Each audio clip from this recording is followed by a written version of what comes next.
Quand l'ennemi s'élève comme un fleuve, ton sang dresse un étendard sur moi. Je n'avance pas par ma force, mais par l'alliance scellée à la croix.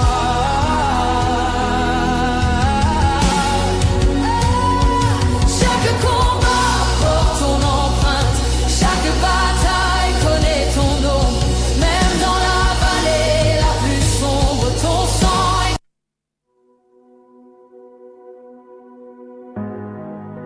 Écoute.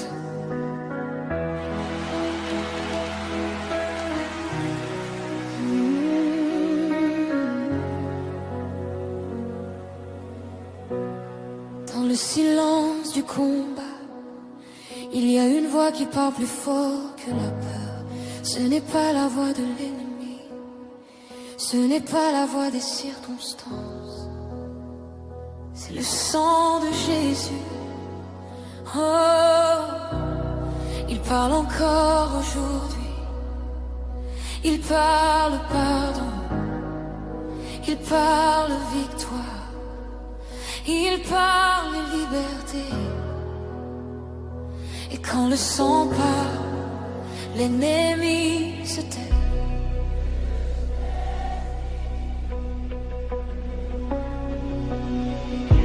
Je voyais les chaînes autour de mes mains, je sentais le poids sur mon âme fatiguée. Les nuits étaient longues, le ciel semblait fermé, mais ton sang a crié plus fort que mes pensées.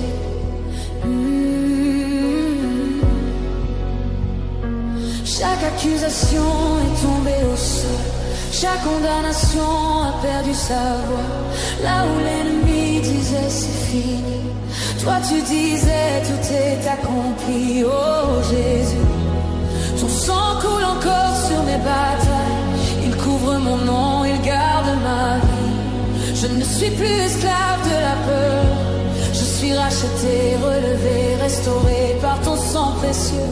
Je tiens debout par ton sang, Jésus, l'ennemi est vaincu. Oh, il est vaincu.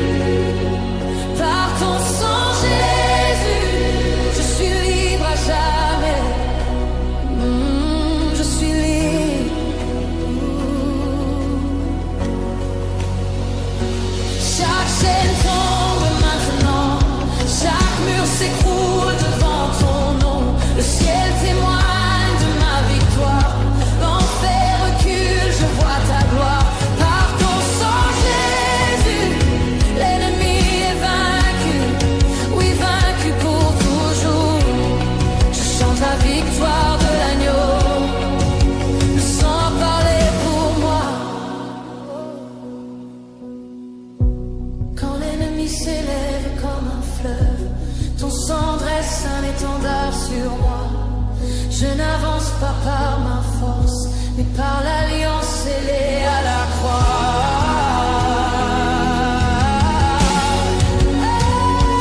Chaque combat porte ton empreinte, chaque bataille connaît ton nom.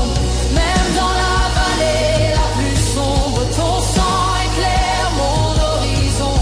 Je ne crains plus les voies contraires, je marche sous une grâce invincible. Ton sang me précède et me défend, il plaide pour moi jour et nuit. Je suis couvert, je suis gardé par le sang de Jésus. Je suis en sécurité par ton sang, Jésus. L'ennemi est vaincu. Oh, totalement vaincu. Oh, par ton sang, Jésus, je relève la tête. Je vis encore. Oh, oh, oh. Aucune arme ne prospérera, aucune parole ne me condamnera. Ton sang parle mieux que le passé, il m'appelle à marcher dans la liberté. Par ton sang, Jésus, l'ennemi est vaincu, oui vaincu à jamais. Je chante la victoire de l'agneau, le sang a parlé pour moi. J'entends des chaînes qui tombent. Cling, clang, elles se brisent maintenant. Les portes de fer s'ouvrent devant moi, car ton sang a payé le prix du passage. Oh, oh, oh, oh. Je ne suis plus prisonnier du doute. Je ne suis plus lié par la honte. Ton sang a lavé mon identité. Je porte ton nom comme une couronne. Même quand je tremble encore parfois, ton sang reste ma confession. Je marche lentement mais sûrement, guidé par la voix de l'esprit. Chaque pas devient une victoire, parce que le sang m'a donné accès. Par ton sang Jésus, l'ennemi est vaincu. Oh, oh, oh, écoute le ciel. Et par ton sang Jésus, je règne avec toi. Je suis debout. Oh, le combat ne m'appartient pas. La victoire est déjà scellée. Je proclame ce que le ciel dit. Le sang a gagné, c'est fini. Par ton sang Jésus, l'ennemi est vaincu. Oui, pour toujours vaincu. Je chante la victoire de l'agneau. Le sang parlait pour moi. Prophétique Bridge, montée de feu. Le sang parle. Il parle encore. Il parle victoire. Là où l'ennemi résistait, il tombe. Là où la peur dominait, elle fuit. Là où la mort menaçait, la vie jaillit. Oh, sang de Jésus. Ah, sang de l'agneau. Tu parles encore. Tu parles plus fort. Vaincu. Vaincu. Vaincu par le sang. Oh, par ton sang Jésus, je respire la paix. Je marche dans la lumière. L'ennemi est vaincu.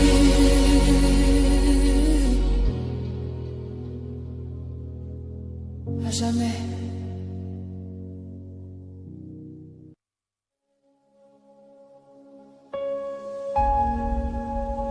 Écoute.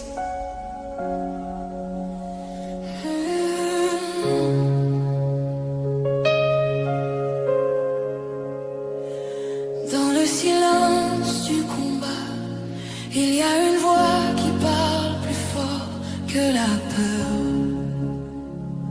Ce n'est pas la voix de l'ennemi, ce n'est pas la voix des circonstances, c'est le sang de Jésus. Oh, il parle encore aujourd'hui, il parle pardon, il parle victoire, il parle liberté. Et quand le sang parle, l'ennemi se tait. Je voyais les chaînes autour de mes mains, je sentais le poids sur mon âme fatiguée. Les nuits étaient longues, le ciel semblait fermé, mais ton sang a crié plus fort que mes pensées. Chaque accusation est tombée au sol, chaque condamnation a perdu sa voix. Là où l'ennemi disait c'est fini, toi tu disais tout est accompli. Oh Jésus, ton sang coule encore sur mes batailles. Il couvre mon nom, il garde ma vie. Je ne suis plus esclave de la peur, je suis racheté, relevé, restauré par ton sang précieux. Je tiens debout par ton sang Jésus. L'ennemi est vaincu.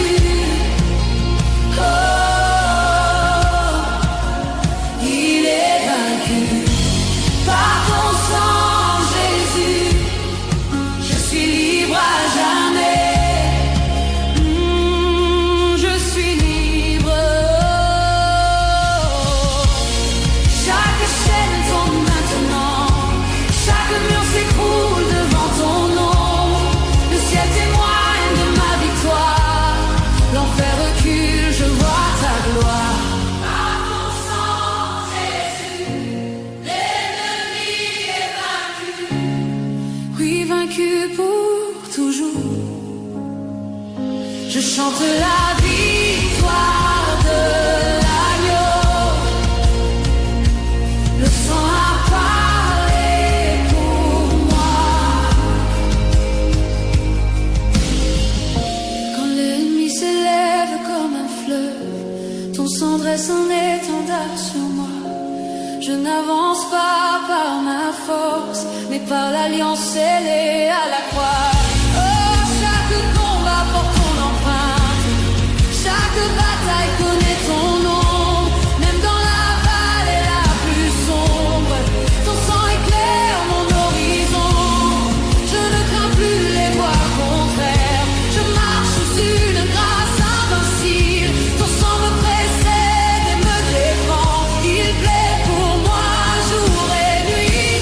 Je suis couvert, je suis gardé par le sang de Jésus, je suis en sécurité. Par ton sang, Jésus, l'ennemi est vaincu.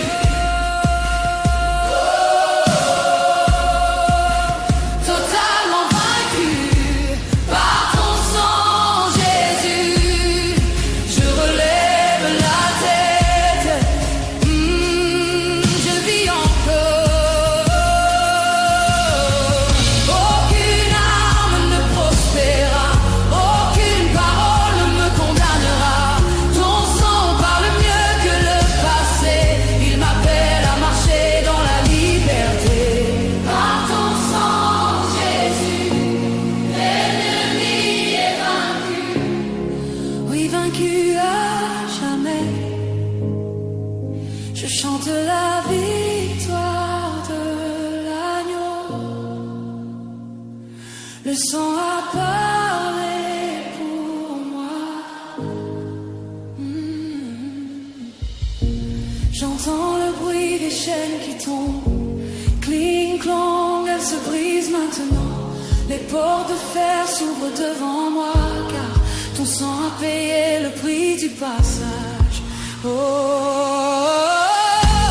je ne suis plus prisonnier du doute, je ne suis plus lié par la honte.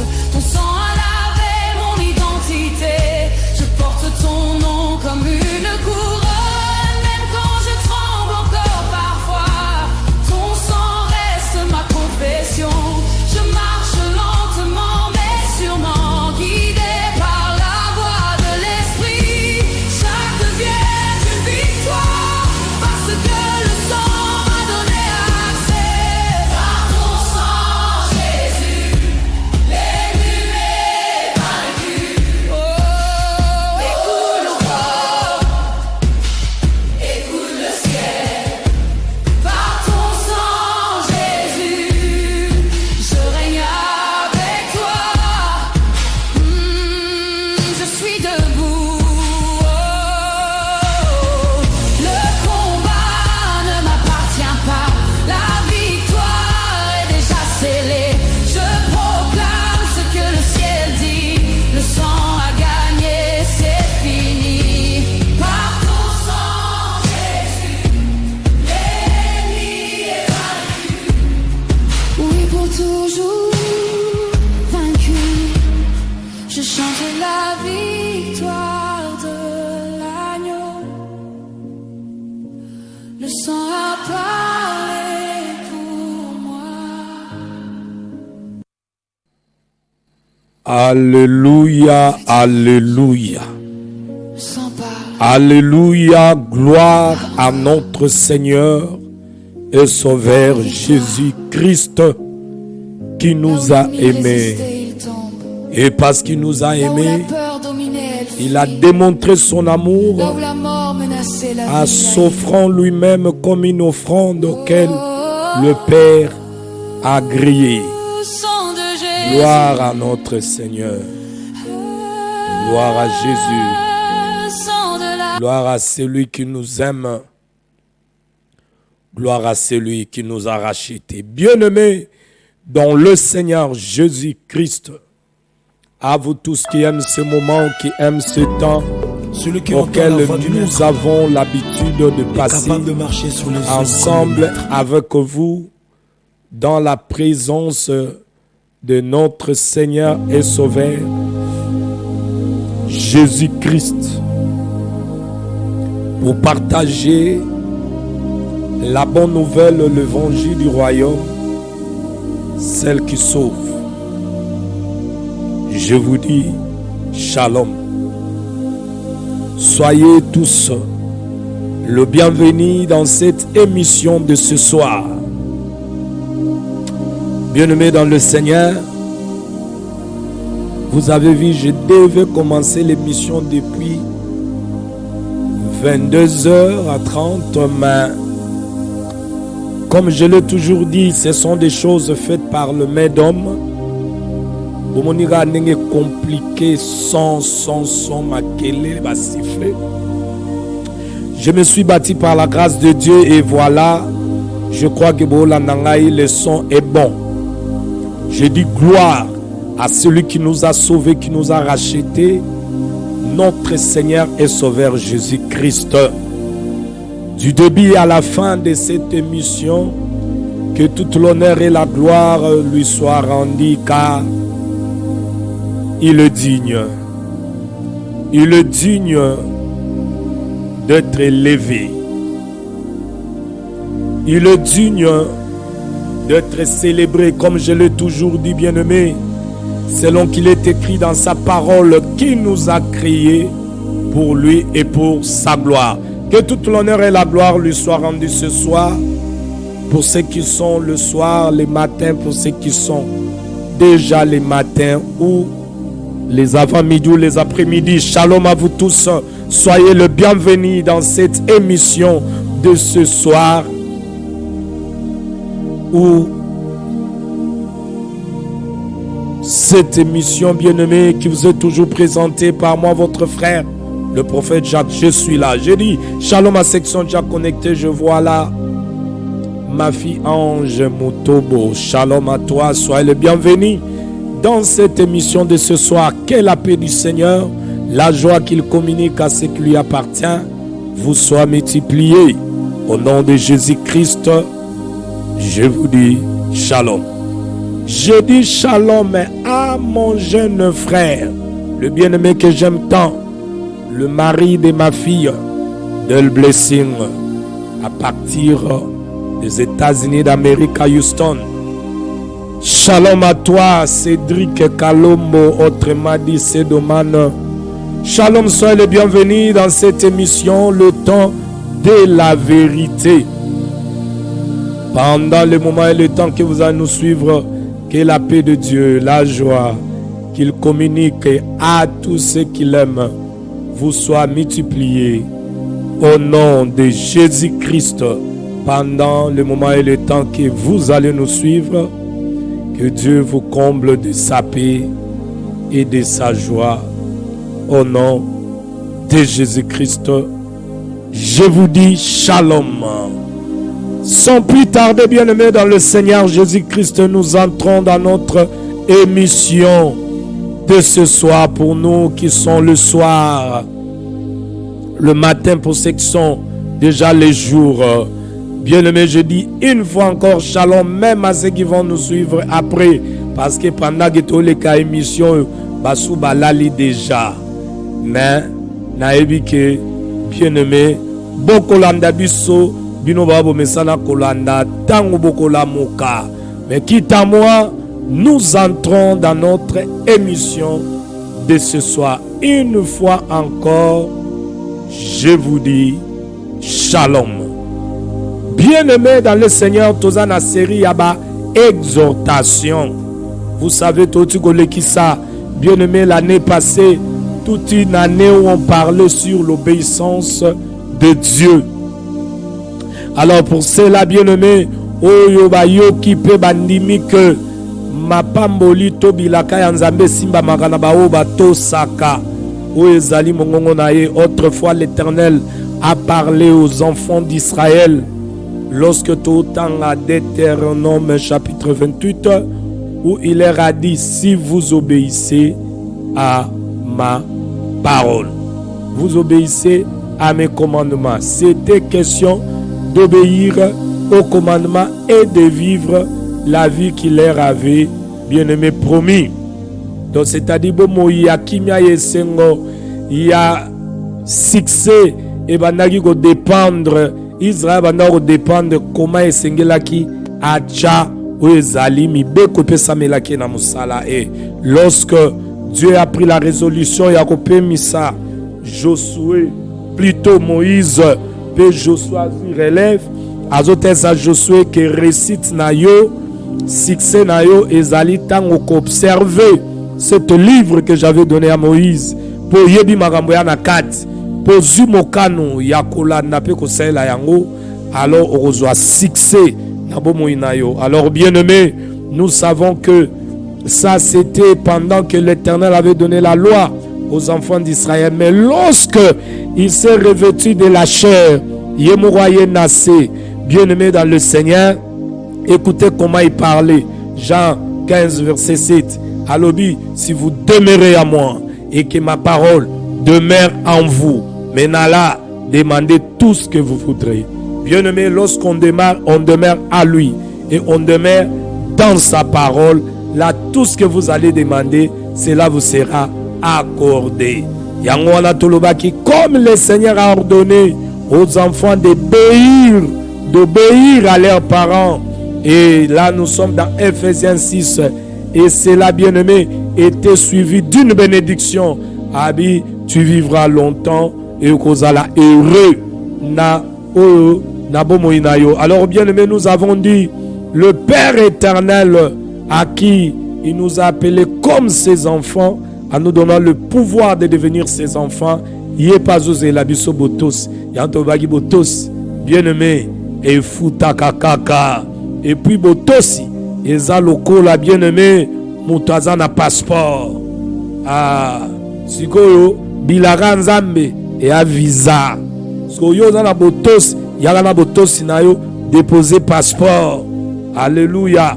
Na bosenga parce que boyebi ke na ambassade et la manière des hommes basengaka o esengeli yo ya nango po bachelo mbata. Alors tango yo go répondre na bosenga o ambassade ezosenga oche passeport mbata. Sko obéissance ezali nde passeport ya mo Christ. Que la gloire revient à notre Seigneur Jésus. Nous avons parlé de cela. Et bien aimé Tolobaki selon année oyo, bien aimé lokola bato baza averti, bato oyo baza averti par la parole de Dieu, la lumière qui éclaire, bien aimé, afin que tout tambola na libungite na kati ignorance te. Alors Tolobi toko kende ndenge molimo amema biso année oyo la série exhortation. Toza na deuxième série exhortation na biso après que totaki kolobela Jésus-Christ, bien-aimé dans le Seigneur, il est notre cantique de victoire et de gloire. Il est notre chant de victoire et de gloire. Tolobela ki yango bien-aimé, total ici le cantique y a victoire, cantique y a gloire. Et yemba maka nini wana soko lingi o sera o rattraper bien-aimé tala be mission eleki tangu nini mwana na nzambe ayemba ka cantique o ezope nzambe lokumu, cantique ya victoire, hein, le chant d'allégresse. Alors totalaki Moïse na Myriam kuna Israël tangu ni bayemba ki cantique o ezo glorifier nzambe o ezaki ya victoire o nzamba pesaki bango. Alléluia. Oh bien-aimé, là maintenant nous continuons parce que ceux qui te lobby, to zongelawa, to luka to salamwa, et gozoabi sotan to lala. Là déjà je viens de commencer à retard, entrons dans notre partage, bien-aimé de ce soir. Que l'honneur et la gloire revient à notre Seigneur et Sauveur Jésus-Christ. Ce soir, bien-aimé, je vais parler sur la sémence spirituelle. La sémence spirituelle et la transformation de la vie. La sémence spirituelle et la transformation de la vie. Bien-aimé, ce thème, je l'ai bien-aimé dans le Seigneur. Je récite ce thème par la révélation que le Seigneur m'a donnée dans Oyo, Italie, bien-aimé, la femme. Le Seigneur parle par la bouche de son serviteur, le prophète Paul. Dans Mokanda, il y a 1 Corinthiens chapitre 11 verset 14. Écoutez ce qu'il dit. La nature elle-même ne vous enseigne-t-elle pas? Bien-aimé, c'est que Dieu, lorsqu'il a créé la nature, la pensée de Dieu n'était pas que d'observer nature. Ah, waouh! Ndenge ba touriste, namona bango ba yena mboko, tango ba tali la nature de Dieu bangomba, mai ndenge nzamba kela, bazaka na ba photo chaka chaka. Waouh! Mais nous, lorsque biso ba oyo tozungolu, pe apesi biso pouvoir, ya kokoma bana yi, quand nous regardons la nature, bien aimé toyebi ke lité ya yankolo eza sima ya oyo tozomona. Et ici, l'apôtre Paul, poussé par l'Esprit de Dieu, il fait connaître, bien-aimé, na ba chrétien au ya Corinthe peu oyo ya monde entier tozali na kotuna motuna, est-ce que la nature elle-même ne vous enseigne-t-elle pas? Bien-aimé, par la nature, tozo recevoir bimoni seline ankolo, yango mutozo senga partage pe ezo bien-aimé coédifier za konima na biso. Alors aujourd'hui, comme je l'ai dit, nous parlons de la sémence spirituelle et la transformation de la vie. Lorsqu'on reçoit la sémence spirituelle, le but ou la raison que notre Dieu, le Seigneur, bien-aimé, il vient s'aimer cette sémence, c'est pour nous amener à être transformés. À être transformés. Je le répète. Le but par lequel le Seigneur, il vient s'aimer sa sémence à nous, comme il a dit, bien-aimé dans le Seigneur, dans Matthieu chapitre 13, où il parlait de parabole, le Seigneur est sorti pour s'aimer. Lorsqu'il vient s'aimer sa sémence à nous, comme sa terre, auquel le bien-aimé s'est procuré, en versant son sang, pour que nous puissions lui appartenir. Donc la raison par laquelle il sème sa sémence, cette sémence-là est pour amener la transformation dans la vie de ceux qui sont devenus le champ de Dieu. La Bible dit que l'Église ou le chrétien qui a reçu le pouvoir de devenir enfant de Dieu, il devient le champ de Dieu. Et dans ce champ-là, Dieu vient s'aimer sa sémence, non pas de la manière des hommes, mais une sémence qui est spirituelle. La raison de cette sémence est que cette sémence apporte la transformation dans la vie de celui qui a reçu.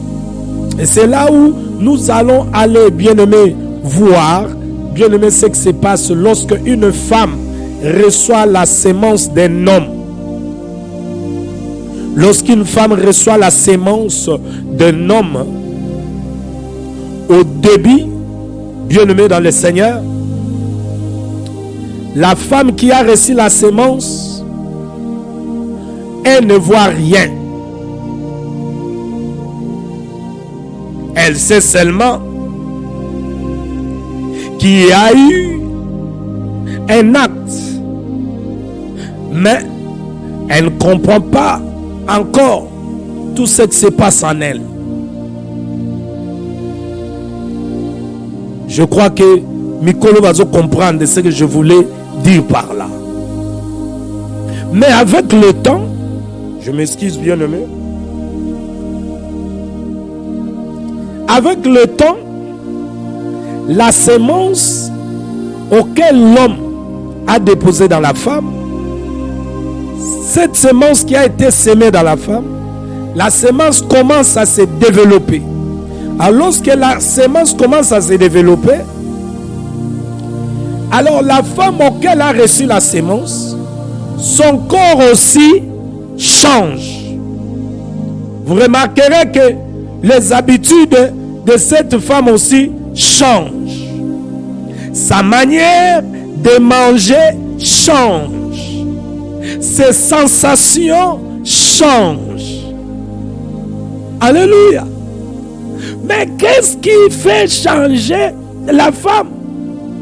C'est lorsqu'elle reçoit cette semence d'un homme. Vous voyez? Au début là, ça paraît, oui, l'homme a laissé sa semence. Mais au moment où la femme a un moment infertile et que semence wana ekoti ezu esika nango, alors na moment wana nebandeli mwasa ebika bilenge kotaki, alors eleki. Mais après, comment constater ce qui semence ekotaki ezu esika na yango, avec le temps la semence commence à se développer en elle. Alors la femme, son corps change. Nde tout le monde a mwasi akomi ka kotambola malemba lembe, akomi bilemba lemba, moi basoyi. Vous voyez? Donc sa manière, hein, même de manger est rechangée. Akomo luka moi babiloko moko boyangai, moi manga ya mubesu. Ça dépend de semence au animé. Il y a pas si nous sommes en attend semence et comme il se développer, alingala anena na karo atandama. Musu swami bois de la maya malili, musu azoli ba glace, musu romona kuna mabele. Donc la semence qui est entrée en elle change son corps. Même ses habitudes changent. Sa manière de manger change. Ses sensations aussi changent. Eh ben maman, est-ce que le Saint-Esprit n'a pas ya biso est-ce qu'il a solo? Ce qui ba maman bazawana bobo tapoter kuna amen amen kuna na ba cœur na ba j'aime. Gloire à notre enseignant le Saint-Esprit. Donc la semence invisible qui est entrée dans la femme là, où elle n'a pas vu ça mais elle a senti. Et quand cela commence à se développer, produit des effets invisibles, plutôt produit des effets visibles. Bah, effet coquille et comme on a. Alléluia, bien-aimé dans le Seigneur.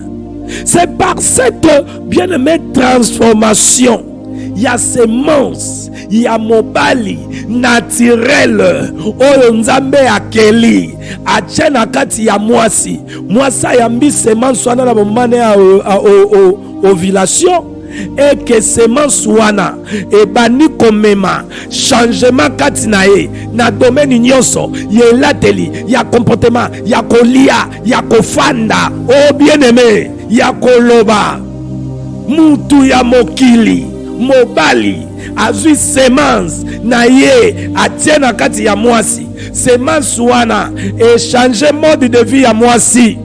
Oh, à combien plus forte raison mobali ya bamibali, Jésus-Christ est l'époux de cette église qu'on appelle l'épouse.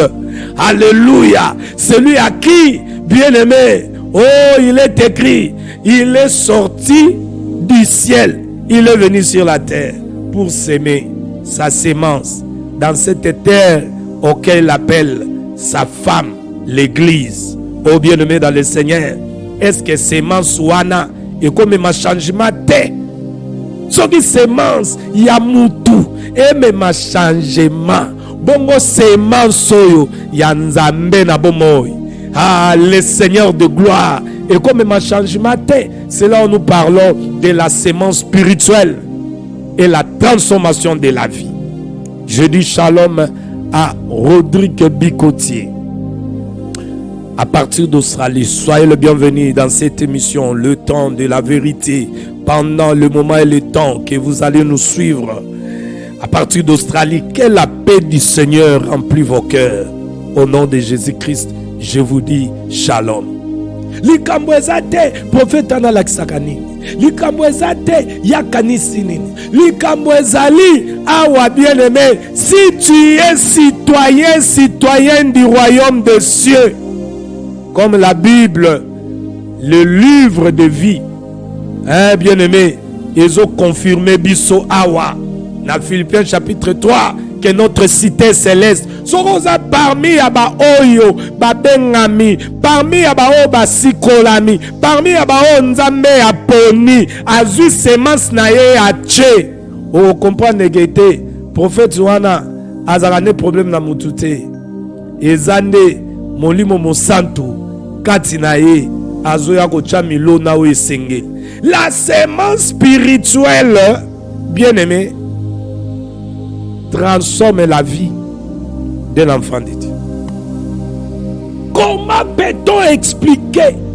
Tant nous observons que moi si azui zemi changement ekoti katini moda kola te changer o pantalon yo soka linga ba pantalon kangama o mona o linga suba pantalon kangama te panda wana e tufeye o balingaki bachaka mamelo ya kotelema akokoka lisusu te. Bien aimé, semansi ya mobali adamike ezo changer tango se développer na kati ya mwasi, ezo changer mwasi nzoto na ye, habitude, manière ne ya ko vivre, ba sensation est changée. À combien plus forte raison la semence d'en haut? Yango ana bien aimé kotanga ka Bible lokola romate. Parce que derrière les Écritures, bien aimé, il y a la lumière. Na ebisibino que Bible, la parole écrite, c'est la lampe. Mais bien aimé botala, na bomela bino lampe, parce que tant que ba maramususu, bien aimé, tous la bino ba matériel didactique. Regarde-moi ici avec cette lampe. Cette lampe ici, entre mes mains, est pelitée. Il y en a une charge. La lampe à question que vous voyez ici, bien aimé, entre ma main gauche, cette lampe a été fabriquée pour qu'elle donne quoi? La lumière. Alléluia. Gloire à notre Seigneur. Gloire à notre Sauveur. La lampe ici doit donner la lumière. Mais parce que la lampe est atteinte, nakangi yango, est éteinte, lumière est atteinte. Mais j'ai la lampe. Alors regardez, je vais allumer maintenant. Lorsque j'allume la lampe, vous remarquerez que la lampe a donné sa lumière. Vous voyez? La lampe a donné sa lumière. Voici la lumière de la lampe. Quelle est la raison de cette lumière de la lampe? C'est pour éclairer là où il y a les ténèbres. C'est-à-dire ici, il y avait les ténèbres ici. Nenga na pelisi mwina oyo ekongengisa ekochasse milili ekochasse milili. Maintenant, j'éteins encore la lampe. Bozomona malagiso molimo santa bombelaki biso. Voilà pourquoi on a une connexion. Parce qu'il y avait des choses que tu devais manger ce soir. Yo oza fidèle. Namonaki mosali nzambe pasteur Lukunku Soda Nkolo akotaki na ba début wana lorsque na ba neko mitungisa na son. Tam so ayebega ke na kati na ngai. Mais na abi molende na kotika te molende. Ata mukili soki bakei ba makamu na bango oka basi bachaki ba instrument na tezo simba tezaka son ti ba ko réussir biso nde tozaka ka na lembi na ngala tiki nga baki lelo na kotika te nazo vande la son awa ti ko simba. Alors bien aimé, retournons dans ce que l'esprit nous enseigne. Toujours na lampe na ngala maboko comme matériel didactique, comme un vrai pédagogue, bien aimé, pour enseigner. Parce que tu as une école. Ah, tu as une école, bien aimé. Regardez ce qui se passe. La lampe que vous voyez maintenant, Parce que nous sommes en train de dire, bien aimé, des choses spirituelles auxquelles tozozoa langage oyo ezali commune pour faire comprendre selon l'isunya molimo santu makambo oyo ekoki koyoka matena bomoto ya mutu, mais par les exemples, par la nature, tu peux arriver à saisir ce qui est la pensée divine. Alors remarquez avec moi ici, la nature elle-même ne vous enseigne-t-elle pas? Cette lampe nous enseigne quoi? Je voulais dire quoi par là? Je voulais dire que la Bible contient, bien aimé, les écrits, bien aimé, de la parole que Dieu a donnée à son peuple. Maintenant, la lampe ici qui ne s'allume pas, c'est ça la Bible. Regardez très bien. La lampe ici, sans allumer, c'est ça la Bible, les écrits. C'est ça, les écrits. Vous voyez ça? C'est ça. Les écrits, donc la parole là écrite. C'est ça, c'est ça. C'est une lampe, bien aimée, qui n'est pas encore allumée.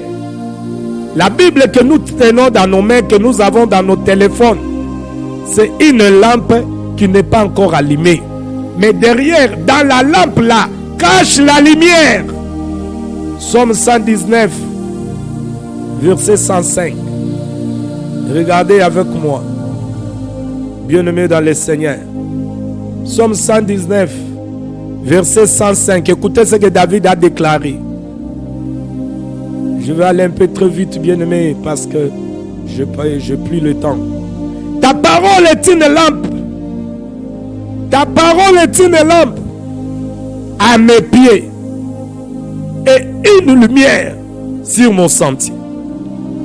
Maintenant, remarquez ici. David dit que la parole de Dieu, c'est une lampe. Voilà. C'est ce qui est écrit là. Il n'y a rien à ajouter, rien à retrancher. La parole de Dieu, c'est une lampe. Voici la lampe. Elle est là. Tu peux avoir la parole de Dieu, mais sans avoir la lumière. Tu peux avoir les écrits, mais sans avoir la lumière des écrits. Alléluia. Que la gloire revienne à notre Seigneur Jésus.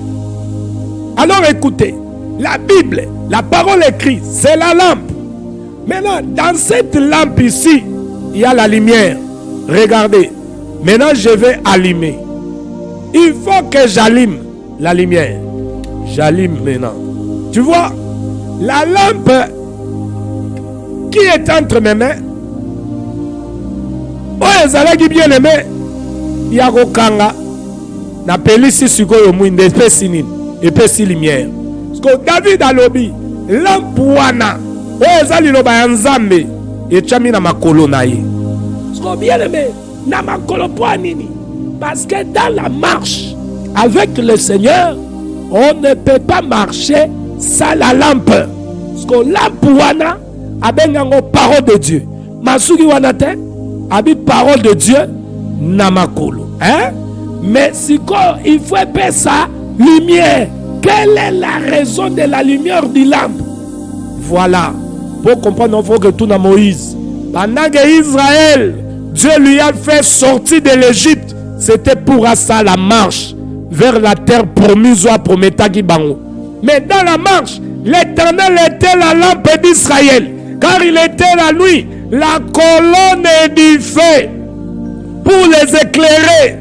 Bayeba, nzela bakokende, batambola na molili te. Alléluia. Yango Nzambe yemoko azalaki lampe oyo eza ko éclairer.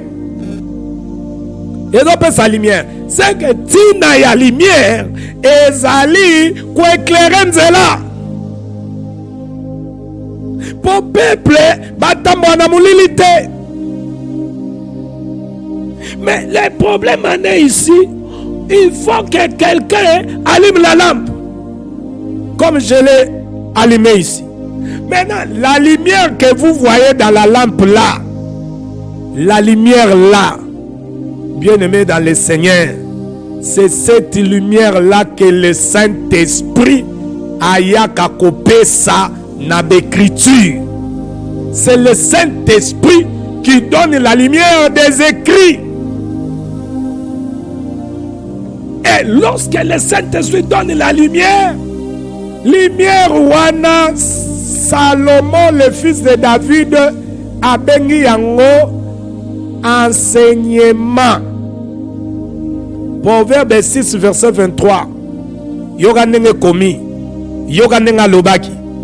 A bengi ba précepte dans le commandement où peut samagi na Moïse, eza lampe nenge David a bengi yango. Mais comme on attend, lampe wana faut pas sa lumière na yango. Alors, tala siko proverbe Salomon azoloba. Car le précepte est une lampe et l'enseignement une lumière. Vous moni? Bien aimé, yango moni Jésus à la kaki. Tangu na ombre, tangu alobaki na nzela prophète Esaïe. Alakaki ke tangu molimo mosanto akoya, yenda koya kotangisa batu.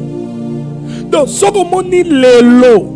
Un humain azozwa place ya molimo mosanto, aza démoniaque, aza sataniste, aza mwana ya diable, parce que le Saint-Esprit oyo lakamaki ke tangu ya koya akotangisa biso.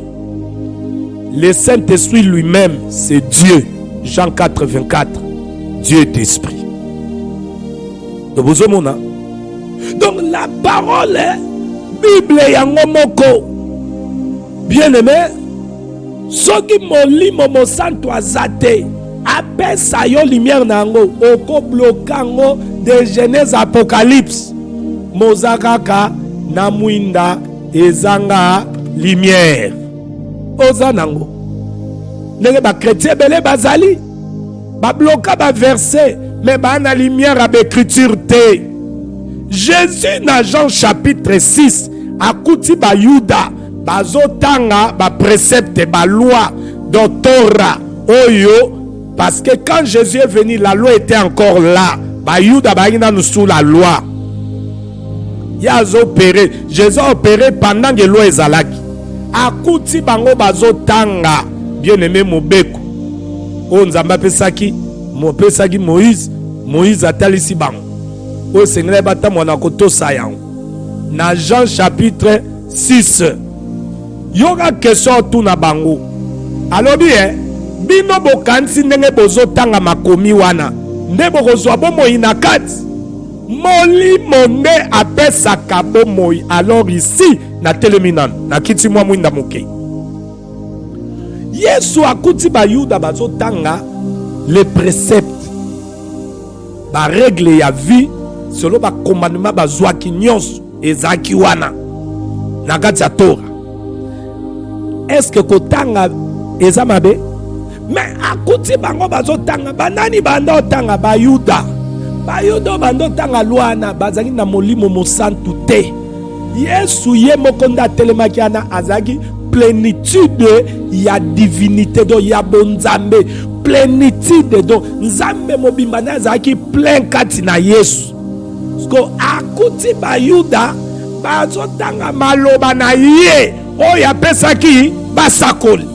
Ah bien aimé, bako sosola ngonde loba na bako sosola yango ndenge nini sa le Saint-Esprit oya pesaka ba lumière à l'écriture.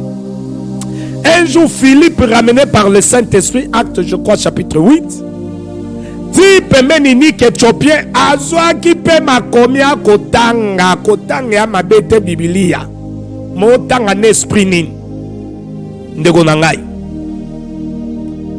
Philippe ramené par le Saint-Esprit au pays enique Éthiopien akutaki epe azotanga ndenge ba témoin de Jéhovah batangaka batangaka bien aimé ba brochure ba nini azotanga enique Éthiopien. Mais nengo zotanga na mabete. Mais yo kama tuna Philippe.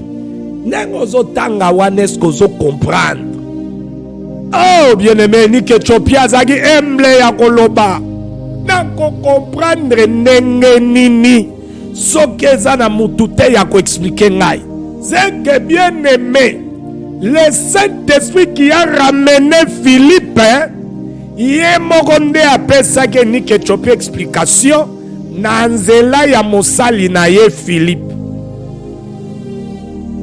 yango tango a comprendre makambo bando tanga Esaïe 53 o comprendre ete nda sengaki libikis. C'est que bien aimé batei bakobima na bango ba moment ba espérant ba vie wana nyonso boyebi ba côté ya bino théologie ba côté ya makambo batangisi bango na Inde bango batangi na ba Inde na ba Américain po makambo nzambe ekoma na ba intimidation bongo o asali théologie na Canada balati toge wana yazolo baba français to anglais bolenga bakotangisa bino mais avec quel esprit derrière? Est-ce que vous comprenez? Donc li Biblia oyo pour comprendre makambo ya na kati na yango il faut le Saint-Esprit, et le Saint-Esprit c'est Dieu lui-même. Yenda o expliquer bino mwana na yo azali loba tango ekomami boy alingaki aloba nini yango moni Yesu tango aya présenter bayuda lampe donc parabole pe eza lokola mwinda epelaka te po parabole ya énigme. Yesu abanda lobela bayuda bien aimé na parabole yango ba ando présenter bango ka mwinda mais lumière akashaki yango po na bana botala sko lumière ya mwinda na Matthieu 13 Jésus qui est à côté tango baye koli batuni e po anini olobela bato en parabole ya bisi bango po pesa mi batu nyonso te bazwa lumière à makambo vous comprenez lumière ezaka explication de Jésus qui na kota bi botala ndenge parabole elobi moloni o abimaki alona a expliquer yemoko milona liloba na ye. Est-ce que vous comprenez bien aimé dans le Seigneur? Vous comprenez que la vraie sémence de Dieu est koki jamais kolona makati na yo ozala o Jacundo o Jacqueline oyo kaka yo zalaki o baninga bayebelaki o bakombo wana na Yesu Jacundo kaka Jacqueline Soki Jackson Jean-Jacques de Castel-Bajac. Bien-aimé, nous sommes en train de parler de la sémence spirituelle. Ouais, transforme kabomo yamut. C'est la sémence d'un homme dans la femme. Nene totalisi yango. Ezo meme ezo développer nzoto ya mwasi. Ils ont changé ma habitude, ils ont changé ma manière de manger, de se comporter, même ma sensation, ma goût, ya biloko et baby. À combien plus forte raison, ce qui lobo yo yo kaka, ezapena tata mutualo nango katino, orotika ndongo zanate. Jésus revient bientôt. Tolongwana nous na ba religion ba memaki biso. Tolongwana nous tata na biso alobaki, pasteur na biso alobaki. To sala nenge Jacques alobi. Ozui kitalatala, lilobanza mekwa kitalatala, ne tiko tale la mutu. Oluka ba voisin ba beto maboko, ba kumiso, zwa lilobanza mana lokwa kitalatala. Mitala lilobane zankona oyaka ko transformer. Est-ce que ngayo naza transformé? Bien aimé, la sémence invisible que nous parlons ici qui produit des effets visibles, c'est la parole de Dieu. C'est la parole de Dieu. Nzamba tinda kaliloba na ye po bana ne bakoma transformer. Soki yozo zwa liloba. Ouais mais ma transformation te. C'est que nano comme une nouvelle créature. Vous savez le verset 2 Corinthiens chapitre 5 verset 17 au Ezolo. Si quelqu'un est en Christ, il est devenu une nouvelle créature.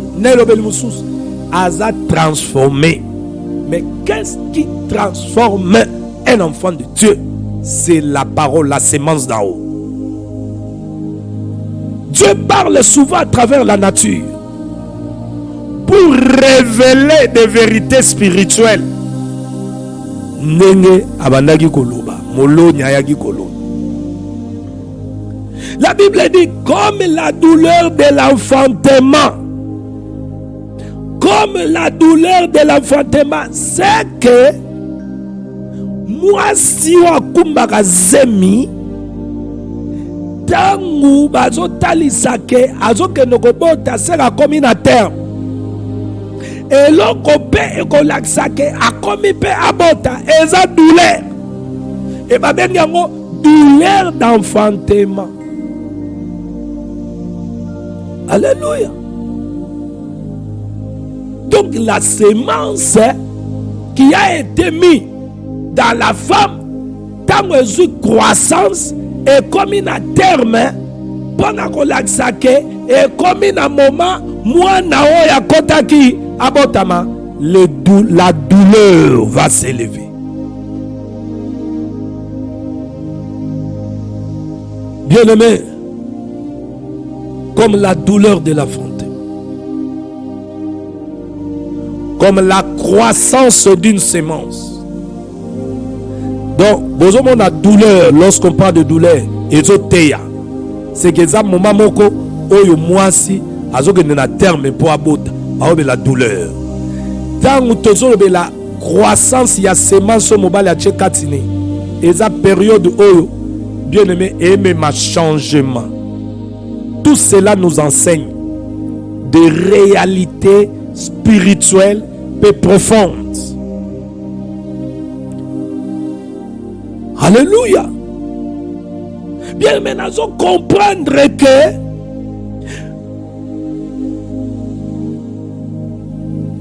ebele bakosi tuka. Parce que quand nous regardons le monde, au cours de ce la paix, on repose sur celui qui est boyé en Zambie comme pembeni. Pour na magamwele kana mokili. Oyebi pe que non verset moko na Matthieu Jésus avait parlé. Pour na magamwele ya. Oza kososo. Moko changer vite. Yango il faut qu'on vérifie bisikoza milona nini. Elo na makati na yo. Pour changement, transformation et salima. Bien-aimé dans le Seigneur. La sémence de Christ, c'est sa parole. Maintenant, nous disons, peut-on confesser que Christ est à nous. Bien aimé, si le Christ est à nous, c'est que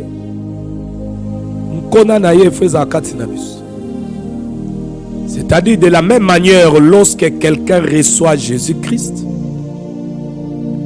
il reçoit une sémence spirituelle. Et cette sémence spirituelle qu'il reçoit, c'est la parole de Dieu. Et cette parole-là, la raison par laquelle Koloazo s'aimait yango, c'est pour que la vie de Christ est à la manifester. Bisika lilobekoti.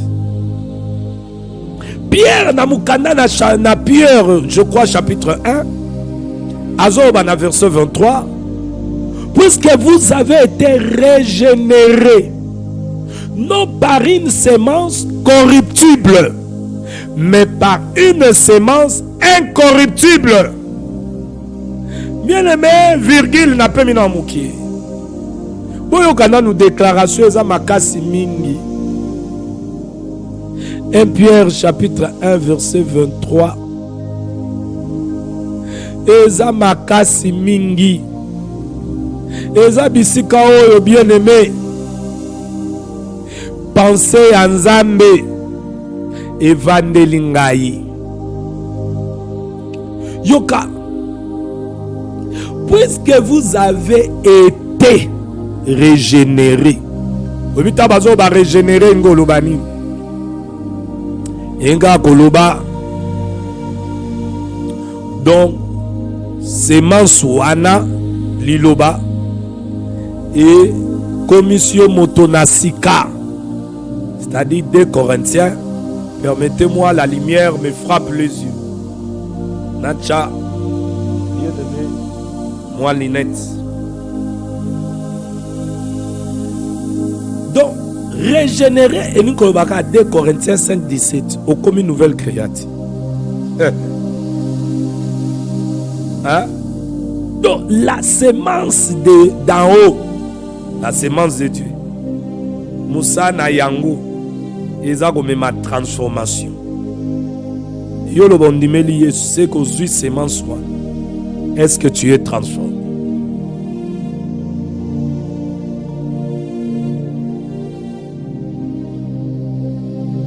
Est-ce que tu es transformé? Puisque vous avez été régénéré, c'est-à-dire devenir une nouvelle naissance. Et cette naissance, c'est la naissance d'en haut, spirituellement transformée, renouvelée et mise à part pour son dessein.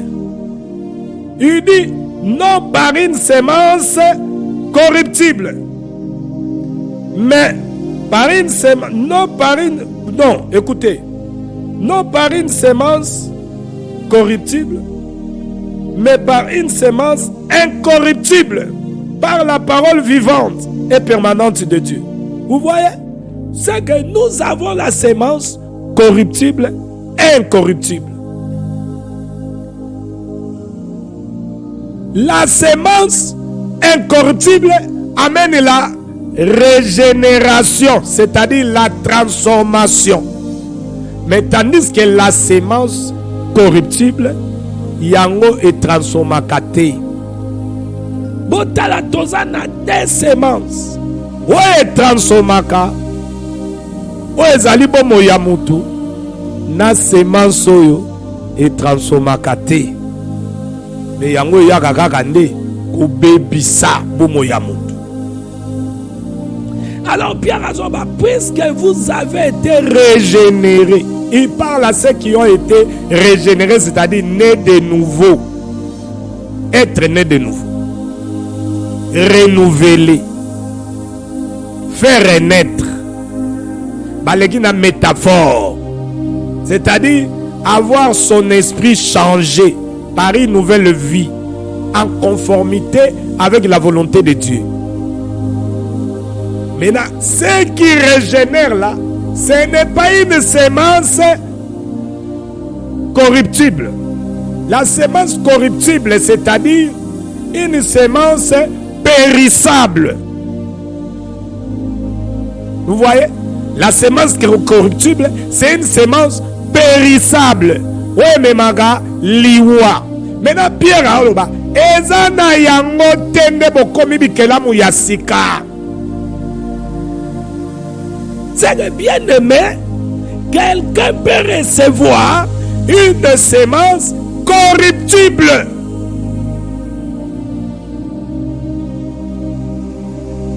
Alors, toi, une semence corruptible, nature na yeza nene nini, à connaître transformation T. À connaître transformation T. Changement T.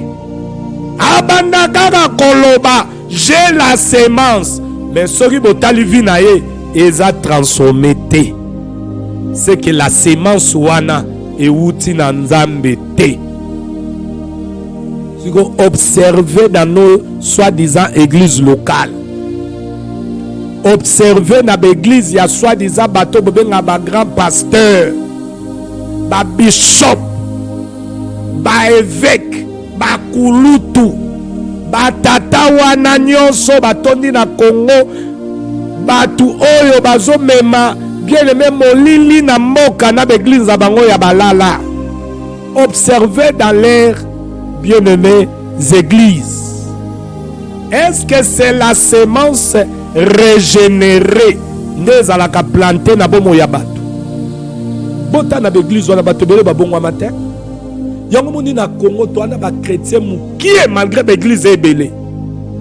Bana na nzambe ba mukie malgré l'église a partout. Eza nzala na ba pasi nde memi l'église wana. Bon remarquons na mode de vie ya bato. Bota la ben polio batondi na Congo. Bakendaka l'église. Bato bana mafinga facile. Bokoye bayango kaka. Botala kaka lorsqu'il y a ba conflit na bango entre oyo na oyo. Botala bandimi na bango ne bafingaka. Boko comprendre que dans leurs églises, c'est pas la semence régénérée. Nezo za la semence katina bango. C'est pas la semence corruptible. Mais la bien-aimé, c'est pas la semence corruptible. Nezo dans la semence katina bango. C'est la semence corruptible. Semence sango ezanini. La parole, bien-aimé, au nom de Jésus, au Kobala. Mais mutoba ba obala. Ana na likunya, ana gindoki, azana mvutema, azana koyina, azana songi. Seulement l'église wana politique na yango eza koshina, kobimisa batu bambongo, bavimba mabumu, basomba maladi na bambongo ya masumu bazo sangisa, batonza maladi na nzoto, ya impudicité pai, ya basida, ya kindoki, ya mvutema, balati yango, nde bakazanga na bango balata, ya mbindo ya botutu, batu ya modèle wana, baza na lepre, nde bolinga boke l'église na bango, bien aimé bako transférer bino nini kaka la lepre. L'apôtre Pierre a parlé de la semence qui régénère. C'est-à-dire nkona oyo ekomisaka moto ya sika. Na nkona oyo ememaka mutu na kufa. Beaucoup parlent de Jésus, ils sont morts. Ils sont morts dans la vie spirituelle. Leur vie est restée seulement charnelle. Tous les ailes baolakisa na ba réseaux sociaux. Ezaka kakinzoto. Tala ba chrétien, tala la télé, tala ba comportement, tala bien-aimé, tala makambo balingaka. Donc, bango wana, qu'est-ce qui leur a rendu ainsi? C'est la semence. La semence corruptible. C'est-à-dire, parole moko euti nanzambe te. Jésus est la parole qui est venue de Dieu, sortie de Dieu. Le Père. Mais bango sikoyo, eza ba parole bien-aimée fabriquée pour gagner leur vie. Et il y a beaucoup des églises qui sont ici en train de tuer les gens en semant la semence corruptible. Bien-aimé, semence moko oyo, bien-aimé, ba vie ya batu eza transformé te. Donc, la semence corruptible n'amène pas la transformation, ce qu'on appelle la régénération. Au moment où ça 10 ans, Yesu na muno, ana vie moko, ana comportement moko, ba caractère moko. Mais 10 ans, 15 ans, zokobatia obimamande fwa pembe suki ya pembe akomi pe koko oromona ye nzambe na munoko memotema ya satana avaina kati nde bandimi batondi église yango mona bana facilité à mafinga bana baza corrompu facilement politicien moko bien aimé azana semence amabe akobimabo ambale bango bazana ba église ba indiambi o ya mukolo bazana ba ya mukolo na ba église na bango ba passer na bango bakoma ba ya mukolo bakoma badadi bakoma nyonso boyebi. Mais Pierre dit vous c'est-à-dire les saints, les chrétiens, ceux qui sont régénérés, ceux qui sont nés de nouveau, ceux qui sont devenus la nouvelle création de Dieu. il leur a dit, soki bokomi obino bokomi yango na milona mabete, semence mabete, mais semence ya malamu, liloba na nzambe na bomoi, oyo ezali permanente ya nzambe. Puisque vous avez été régénérés, non par une semence corruptible, mais par une semence incorruptible, par laquelle une semence corruptible, par la parole vivante et permanente de Dieu. Lorsqu'il parle de la parole vivante, tozana liloba, oyo soke ye na bomo na yo, il faut me ma vie ya bonzam. Toi pe na parole morte, la parole qui n'est pas vivante. La parole vivante wana, c'est la personne du Seigneur Jésus-Christ. Oyo sengeli a vivre kati na biso. Ame ma transformation lokola mama memi zemi, lokola Marie azwi zemi ya Yesu. Zemi wane ko changer ye ba camarade. Zemi wane ko sala taba oloba na ya ko kipete ake na kwena ye. Marie amemi zemi. Zemi wana eza bomoi ya Nzambe kati na Marie.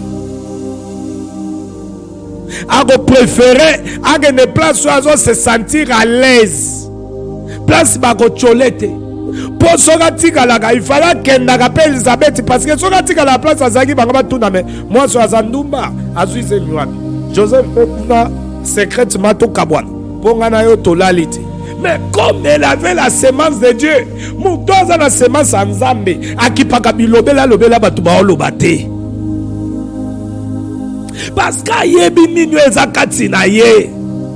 Tangu bana diabulu baza kwaka. Akipete. Mais botala ba oyo bana ba réseaux sociaux. Passer royer à lobibo. Okuna lingi azongis. Bandimina ye baye bafingi okuna lokola bomo na debe zolega na réseaux sociaux awa. Okuna lobio inspiration, okuna ayembagi mabe, okuna baye boye. Donc balukaka ba débat actualité ba bimi bien aimé allez bandimi na bango oya ko bima lancer afingi o akoti. Donc bien aimé comprenez que na ba pasteur ango na bandimi yango bazwa qui semence te o régénéraka, c'est qu'ils étaient dans l'église des hommes. Bazana comme semence corruptible o ezo mema liwa yango moni liwa ezo bima na kati bandimi na bango mabele na bango balona mafinga o nyonso boyebi. Bien aimé, regardez mboke baby mais mboke yana ba chrétien l'église bebo ba finga batala te na batata mibimba. Donc bien aimé, j'ai compris que na langage oyo Saint-Esprit alobaki na nzela Pierre milone ezalaka mibale.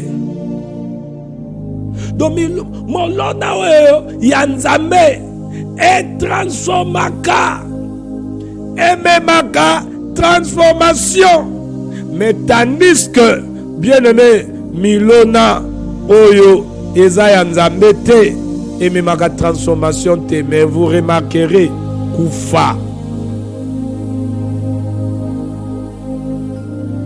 Bien aimé, Luc chapitre 8 verset 11, on va comprendre que la semence auquel Paul parlait, c'est la parole vivante et permanente. Et ce que Luc 8, 11, on comprend que cette semence, c'est la parole de Dieu. C'est-à-dire, quand Jésus entre dans la vie d'une personne, il commence un processus de transformation intérieure. Jésus entre dans le temple, il trouve ce qui était dedans. On n'a pas dit que Jésus s'est occupé du dehors de la temple. Oh aye na temple akuti libanda temple batu bavandaki akutaki bavandeur a pigeon bazalaki wana bien sûr, mais asokipaki na libanda te, asokipaki na kati nanu. Il est entré d'abord à l'intérieur. Quand Jésus entre dans nos vies ou dans la vie d'une personne, il commence un processus de transformation intérieure. Avec le temps, la semence qu'il sème, cette semence avec le temps produira des fruits visibles. Les lotois na ba chrétien balingi ba fruits visibles te. Soki molimo santo te ya ninga zo te ya. Ba bengi yango jugement. Boko kota lifelo so boko bongwa. Boko kende na lifelo parce que bozana ba pasteur na bino ba na ba semence corruptible. O bazo bisabino alinganga kaka boye na mabe na ngai mikolo pe ba commencer la bino kaka banzembo lola do lola ya mabina ya mvutema bisengwa lole ye donc donc ba pasteur ba semence corruptible bazo encourager binoka na mabe yana kokota lola okota loya ya koko na bino lola ngo okota ya baluba o po ba pasteur baluba odaso banango ya ba kongo na parlons pas ya bangala do ba pasteur kaka ya ba obana na nature à premier Adam, c'est-à-dire ils sont sous la domination du diable. Banana ba audace moko ya kosakanati basi bashinishi bazui bambongo na bango masumu bitunga basakisi ya koto ya lokuta ya kolandaka basi na sima balia na sima basi bae batwa lokoso batwa mabumu bazana évangile mabumu basi bazui yoka ndenge bakomaka na audace. Ora passer a temi na miko ngai oyo kamwa kanani oyo kamwa soki kaboye yoka balangage na bango, tu connaîtras la semence qui sont en elle, en eux. Bien aimé, nous parlons de Jésus, mais de quelle semence, bien aimé, qui est semé en toi? Bisogno so Jésus na bayebe ya ba semence d'église oyo ya ba semence corruptible na ba na Jésus na ba oyo incorruptible tozaka na Jésus moko bisogno so Jésus, mais différence mon na wapi Jésus lobi, vous les connaîtrez par leurs œuvres parce que moi je suis la semence d'en haut. Bisika nyoso na kotaka na yaka lokola mwasi azemi semence na jali et même ma transformation. Mais soko tali bango bakoloba na monoko Seigneur Seigneur, mais na misala ya satana, na maloba ya satana, na baposa ya satana, na comportement ya satana ezangaite. Ce n'est pas moi. Je suis la semence d'en haut. Dans nazo kota na bomo ina mutu eza na ziaka kosa musala processus. Jésus a commis un temple, atali libanda te, atali amonio et libanda, a koti na kat, a bandit travail na kat. C'est là où nous disons quand Jésus entre dans la vie d'une personne, il commence un processus de transformation intérieure. Avec le temps, cette semence produit des fruits visibles et comme invisibles. Les lots batu balingi ba fruits visibles te, o ko jijenga te. Nzaba talaka mitema talaka libanda te kojijenga te batu balingi lisusu te ba fruit visible ozo lakisaka we mwana nzambe e bani na kati e komiti libanda balingi te. Quel Jésus tu as reçu? Ebele bana Jésus bon chic bon genre. Jésus a dadi, Jésus a ministère amen, Jésus a espérance avola, espérance bakani, Jésus a espérance oyo wana ya mangengenge, oyo mangembo, ndenan. batata diabuluana ya mangem. Jésus, il y a papa, il y a sang précieux. Jésus, il y a Amen TV. Jésus, il y a Nani. Donc, bien aimé, je vous dis que na Congo, en Afrique, na monde, banimi bana ba Jésus de Nazareth te. Oya transformaka ba vie, amemaka changement. Bazande na ba Jésus ya badadi. Jésus ya prophète des nations. Jésus, oh my God. Ngana yebi lola, na yebi lola zapo na ba oyo, ba yambi celui à qui bien aimé le prophète avait annoncé. Arobotama na Bethléem de Juda. Jésus de Nazareth. Azali molona ya tata. Oyo soke ye elona mikati na yo lokola kati na Marie. Bien aimé, Marie a se déplacé. Bisika yebi ke macho ekobima aonyata na take. Bien aimé, Nathalie mwasi ya zemi. Na moni nkona memi katine ya mobali aza na mai na makila lwanga me nkona wana ekoti mwasi ememi changement e transformer ye e changer ye gu ya biloko ya kolatela ya kolala memi ya mokili na lobi Seigneur koma biso ba oyo tobenga mibana na yo Yesu yo nkona bomo ina biso tika bo seke Yesu amakasi te seke spermatozoïde ya mobali oya tshena kati ya mwasi eleki Yesu na nguya po yango ezo transformer bomo ya mwasi ezo mema changement bongo kona ya tata o na biteza na kona ya tata te ezande muto ezande molona Pierre abengi la semence corruptible na incorruptible ni nyango elona mikati na yo. Bien-aimé, quand Jésus entre comme une semence d'en haut, bien-aimé, il amène le changement de caractère.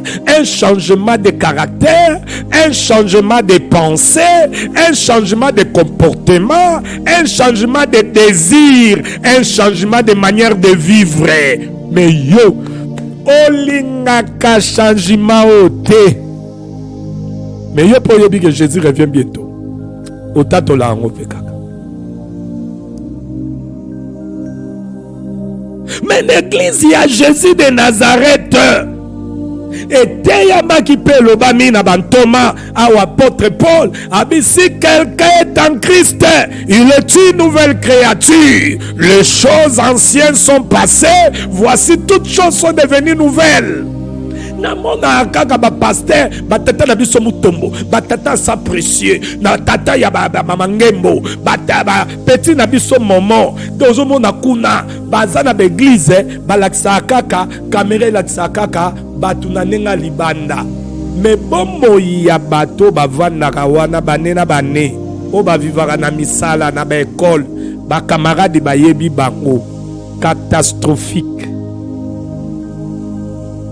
Tangu sikoyo bana na nzambe ba remarquer que me wana zaka mangembo wana ministère amenit wana zalaka ya momot ya sentinelite wana zalaka ya boye tala bizael na bango batata na bango bakomata loko bana ba TV bana ba radio bakoya nda audacité ya kindoki na mvoutema jalousie quand tu n'as rien laissez-les parler ils sont comme ça parce que ils ont la semence corruptible bomaka. C'est-à-dire dans l'église wana semence batata na banango eza po sabo moite e bomaka. So yo ne ba place yo linga okende. Le Seigneur t'exhorte ce soir, ce matin, que si quelqu'un est en Christ, il doit connaître la transformation, la régénération, la nouvelle naissance, le changement de vie. Donc si quelqu'un dit qu'il a reçu Jésus, mais qu'après un certain temps, il ne voit aucun changement dans sa vie, cela signifie qu'il n'y a pas encore la preuve de la vraie sémence qui est la parole de vérité, Jésus-Christ en lui. Oui, Il est écrit, vous connaîtrez la vérité. Et la vérité fera quoi? La vérité va vous laisser. Vous connaîtrez la vérité. La vérité affranchie pour amener la transformation. Tout en Matthieu chapitre 7 verset 16, bien-aimé.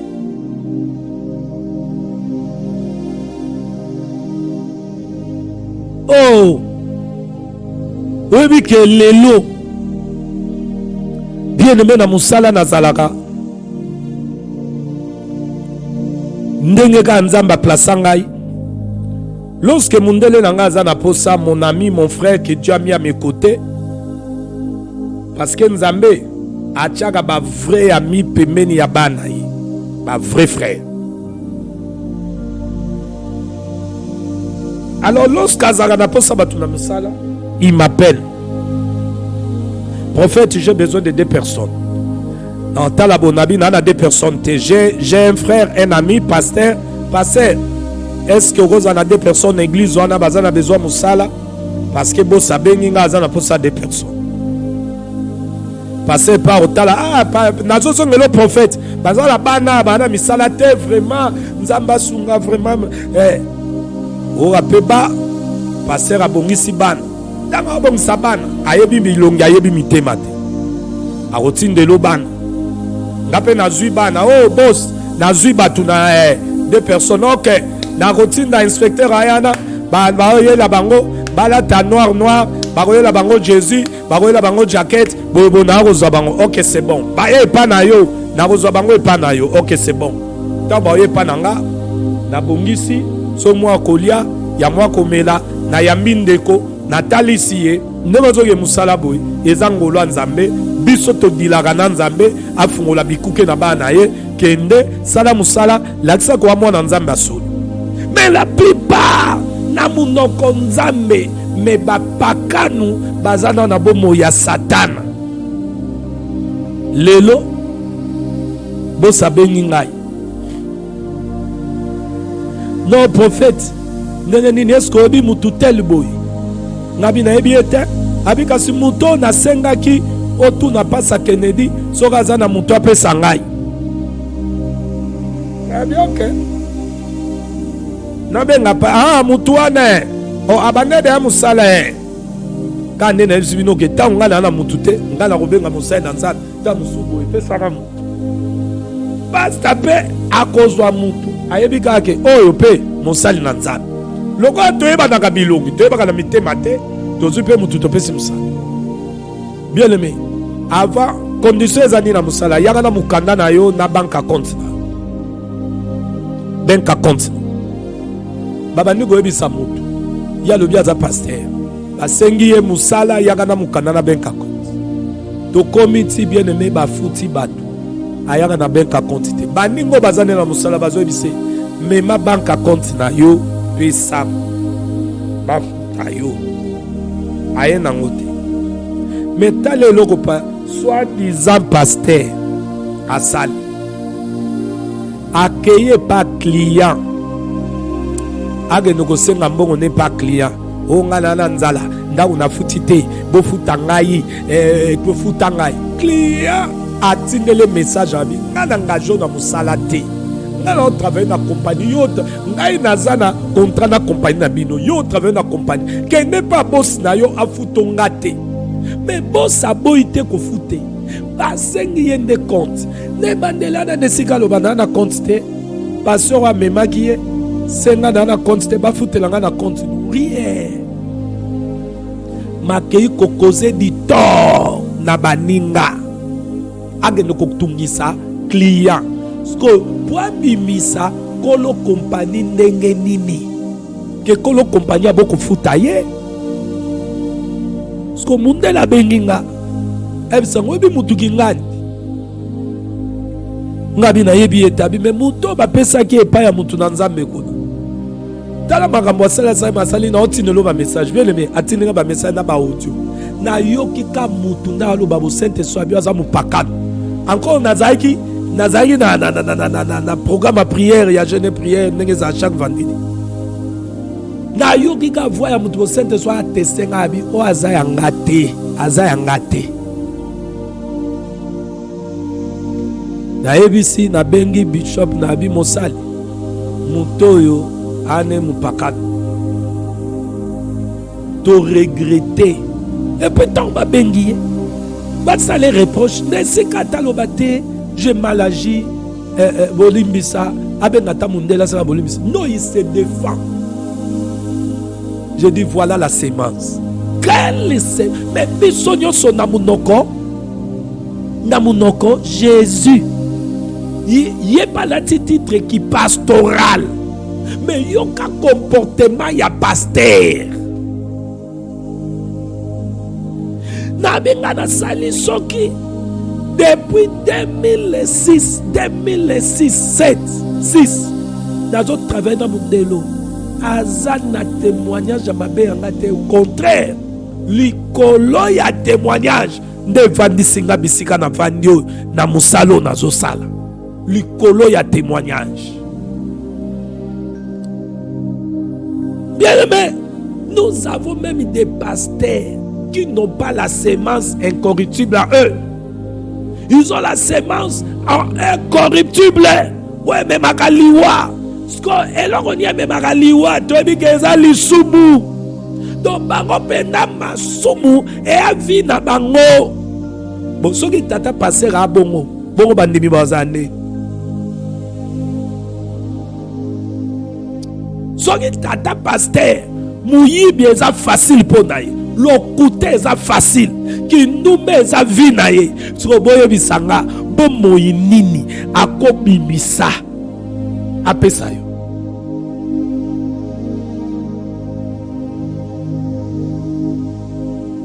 Basera na lokoso mbongo alingi mbongo yozo moneka loba makambo liloba mais na katine là l'amour d'argent, c'est-à-dire ne pas connecté à Christ, mais il te parle de Jésus. Siko bomo inini yoko zana maloba zo pesa yo wego me ma transformation kati yango Jésus azoba na Matthieu chapitre 7 verset na yango 16 alobi vous les connaîtrez à leurs fruits. Qu'ayant des raisins sur des épines ou des figues sur des chardons, yoka question Yesu azakotuna. Abi meboye babango na bambuma na bango.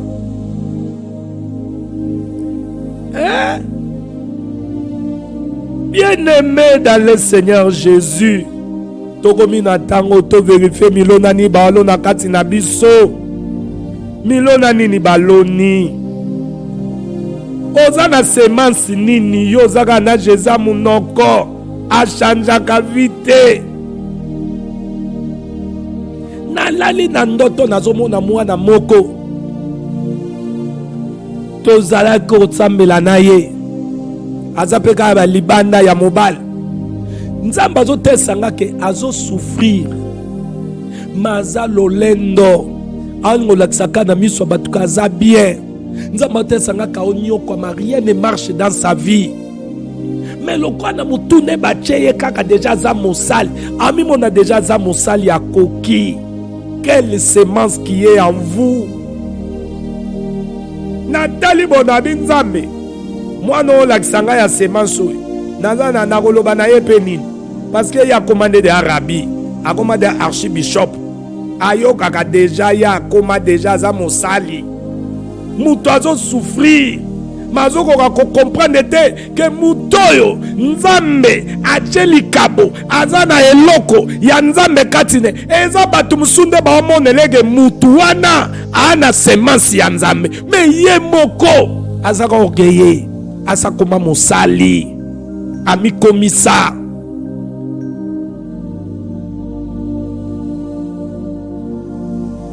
Bibi bokoye babango na nzela ya misala na bango. Boni bokoki kolongola bambuma ya vinyo na nzete ya basende ya basende toko buka bambuma ya figi na nzete ya banzube. Est-ce que bambuma malamu ekoki kobota na nzete ya modeli wana?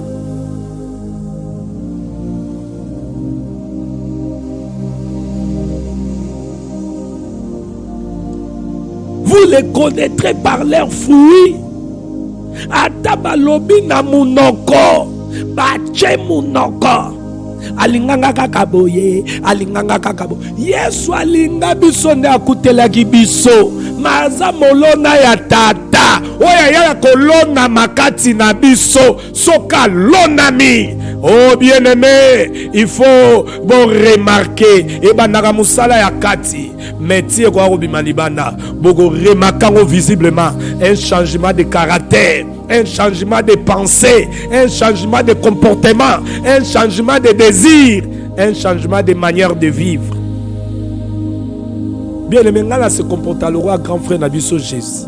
Aye bagi gazan zambe ya yaginde baluka ye. Il faut ba partir me balungwa kuna baluka ye. Il faut ba paralytique baluka baluka ye.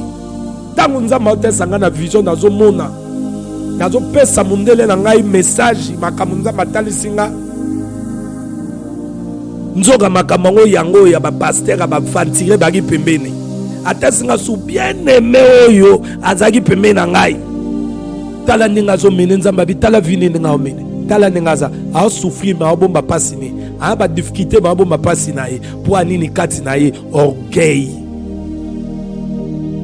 So ngana roye pa na yo. Tenza matesinga kana ye bondunguza.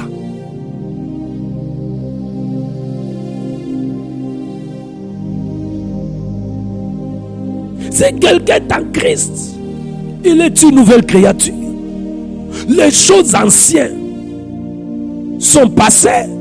Jalousie, concurrence, ngai, nano comité, olingi kaka ozala, olingo ozala, mais oyo yo olingo ozala. Bien aimé, bonzambe, yoka bonzambe, yoka bonzambe. Bonzambe za lokwa mutu atoki mai. Nakati ya mutu. Yoko zana kamwa mai mukiawa. Mais muto nzamba sa kondisi mai lokwa vero nengeza. Wa koloba na likambo no changement kota. Non na mama ino mukie lolendo kotisi ya nini. Mais vino peke liboso te. Bitsika Yesu azali transformation fait zala.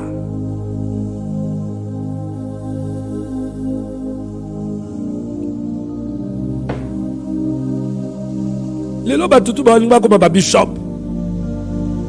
L'examen ka soza na semence ya bishop kati. Semence monana. Batutu ba prophète minene. L'axa koza na semence ya prophète minene kati. Bon prophète minene biso yebi ezaka Yesu. Oh bien-aimé, on y est français. Tokokoba. Donc si quelqu'un a dans Christ, il a reçu Jésus, qu'après un certain temps, il ne voit aucun changement dans sa vie, cela signifie qu'il n'y a pas encore la preuve de la vraie sémence, qui est la parole de vérité. Jésus Katina. Tozo le bateke transformation ne fait ça maramba. Donc un bateau magique. Ça dépend.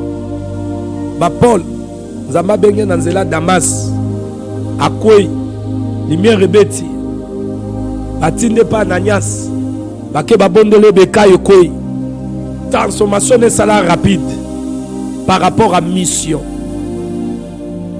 Mais je ne pense pas que Dieu peut appeler quelqu'un serviteur à nous transformer à un certain niveau.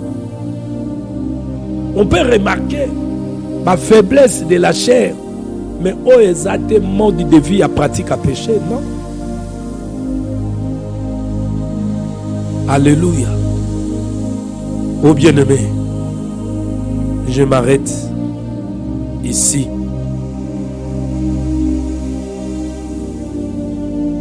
Vous les connaîtrez par leurs fruits. Nous sommes en train de parler de la sémence spirituelle où est transformaka. Et nazo ebisabino que Jésus, il est cette sémence-là spirituelle qui transforme la vie des gens. Parce que 1 Corinthiens 15, verset 45, le dernier Adam, c'est un esprit vivifiant.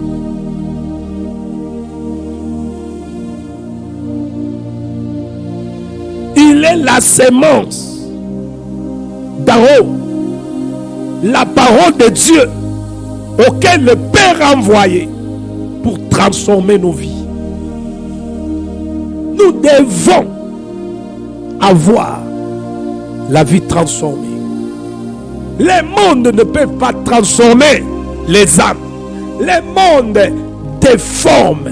Les mondes amènent la mort. Mais Jésus est venu donner la vie. Cette vie, c'est la transformation de l'intérieur de l'homme.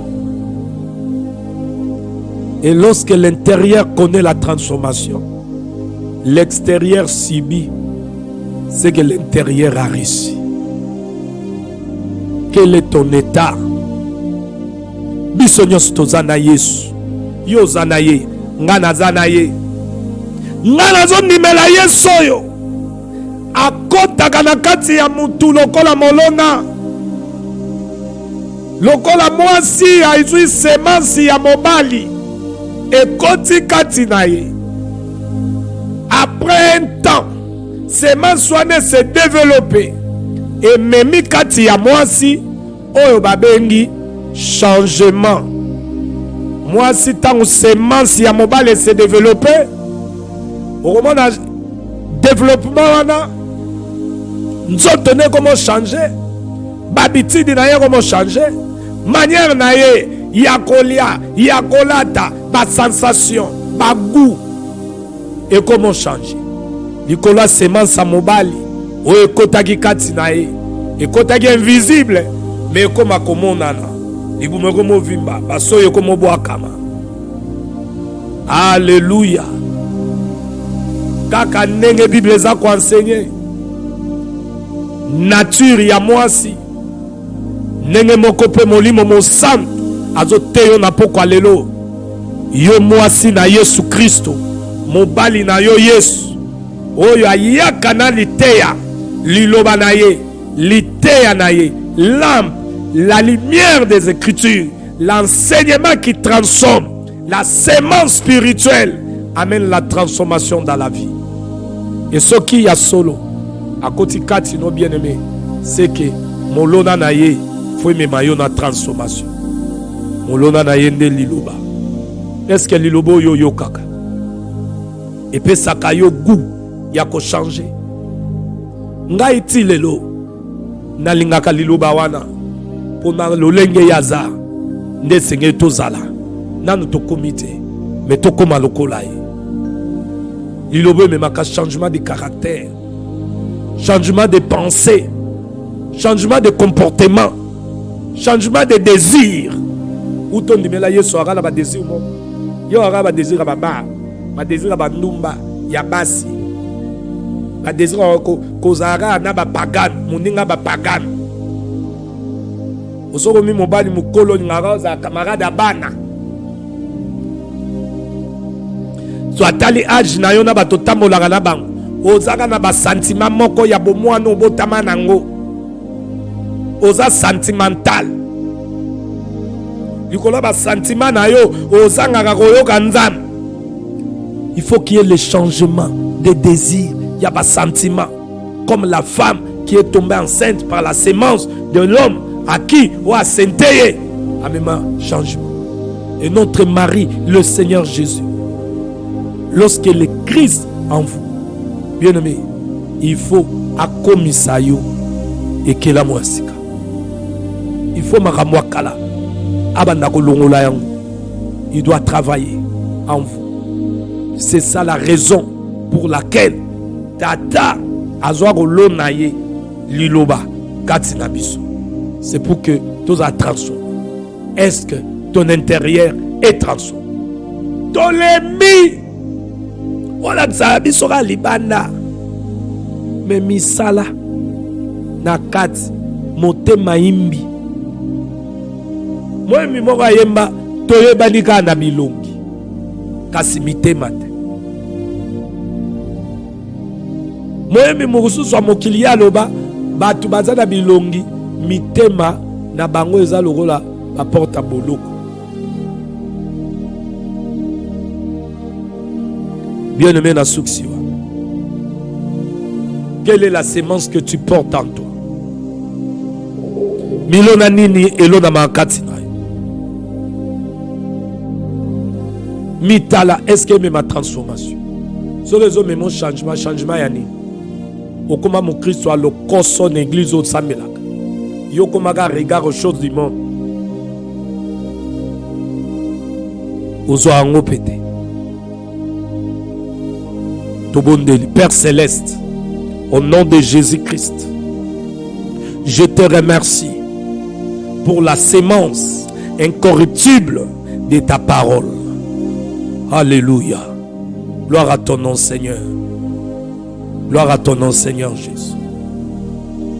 Plante ta sémence dans nos cœurs, Seigneur. Fais-la grandir par la puissance de ton esprit, ô Yahweh. Que tout ce qui n'est pas de toi soit arraché de nos vies, Seigneur.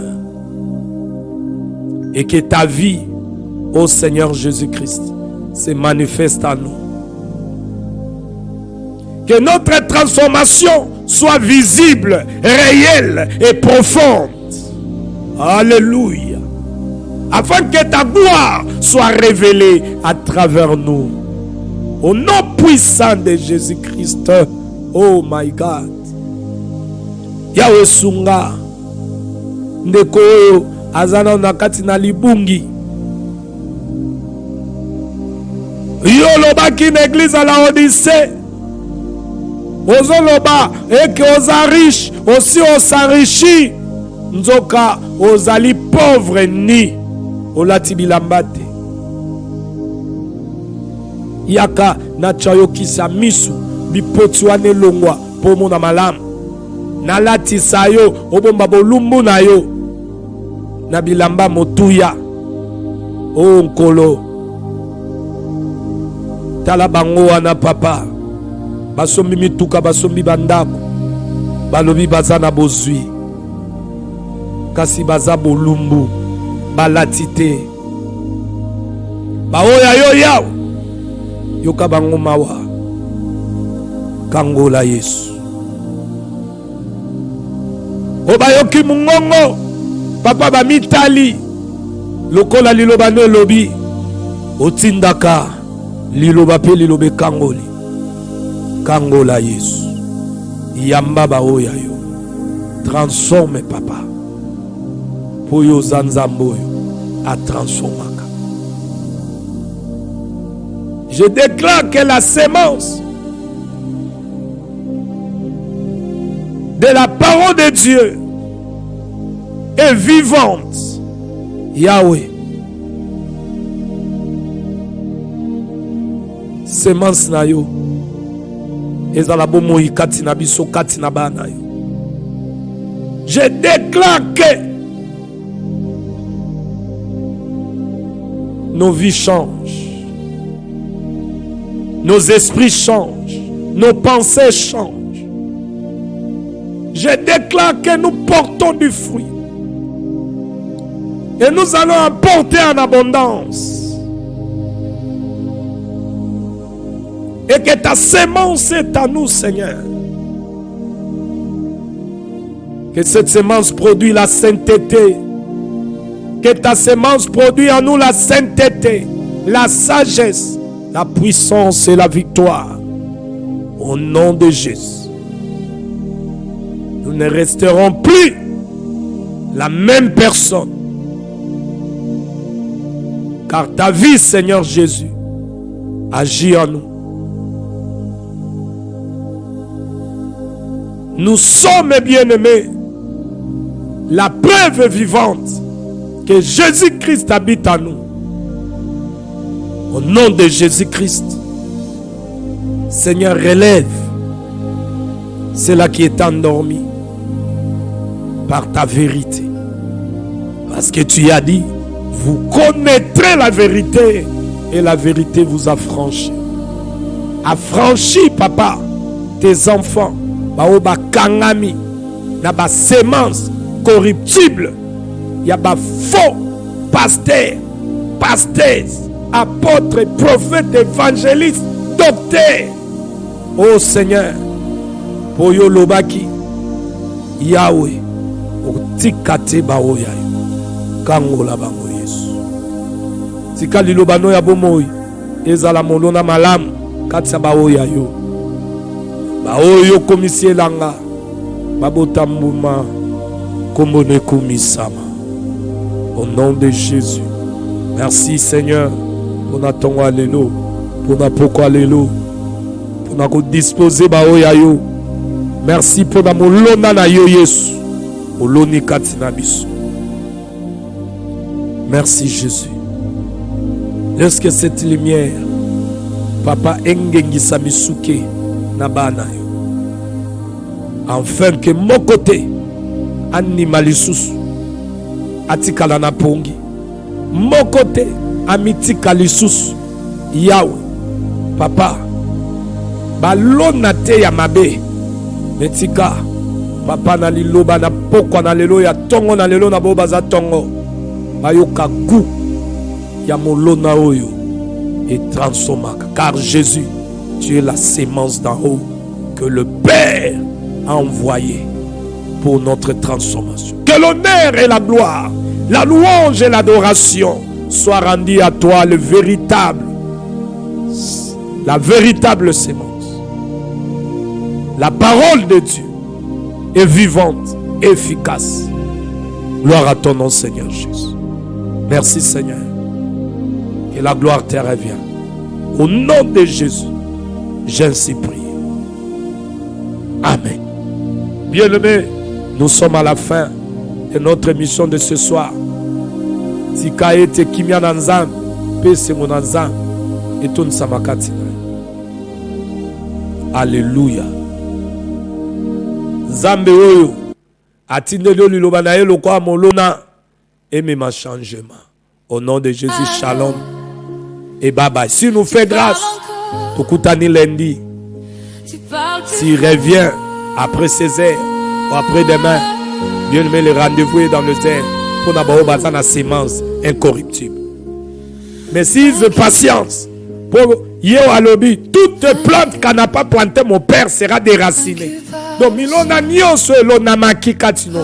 Oh tata lona qui c'est-à-dire Saint-Esprit. Batou, il y a le koso, il y a ba pasteur, ba évangéliste, ba docteur à le koso. Na komo na Yesu, tata la kaki ya ko pikola ya. Tika yete nkolo. Atoni sone sengo na kimia. Yo komelanga na ye. Yo memi semence à tata. O sanjola ye. Kimia na Yesu etoni samakati na bino. Pe sengo na ye. Au nom de Jésus, shalom et bye bye. Il y a une voix qui parle plus fort que la peur. Ce n'est pas la voix de l'ennemi. Ce n'est pas la voix des circonstances. C'est le sang de Jésus. Oh, il parle encore aujourd'hui. Il parle pardon. Il parle victoire. Il parle liberté. Et quand le sang parle, l'ennemi se tait. Je voyais les chaînes autour de mes mains. Je sentais le poids sur mon âme fatiguée. Les nuits étaient longues, le ciel semblait fermé. Mais ton sang a crié plus fort que mes pensées. Chaque accusation est tombée au sol. Chaque condamnation a perdu sa voix. Là où l'ennemi disait c'est fini, toi tu disais tout est accompli. Oh Jésus, ton sang coule encore sur mes batailles. Il couvre mon nom, il garde ma vie. Je ne suis plus esclave de la peur. Je suis racheté, relevé, restauré par ton sang précieux. Je tiens debout par ton sang, Jésus. L'ennemi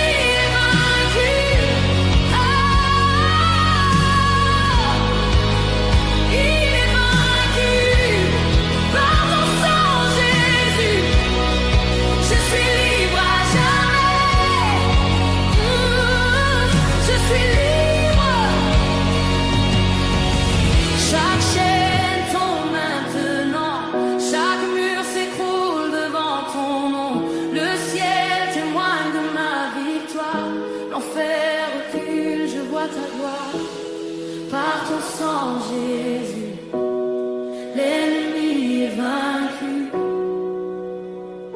Oui, vaincu pour toujours. Je chante la victoire de l'agneau. Le sang a parlé pour moi. Quand l'ennemi s'élève comme un fleuve, ton sang dresse un étendard sur moi. Je n'avance pas par